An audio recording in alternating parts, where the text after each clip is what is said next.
Hello friends, my name is Kunal and I am from Webinar Stores.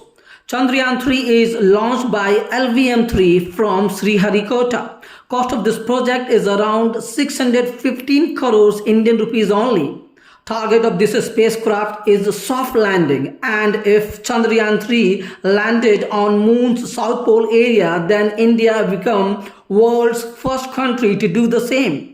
Do you know Isro budget is always 15 times lesser than NASA, and due to this, Elon Musk always interested in Isro projects. Have a look this video clip. It's a very impressive mission, given that it was executed by a government entity. That's like really, really impressive.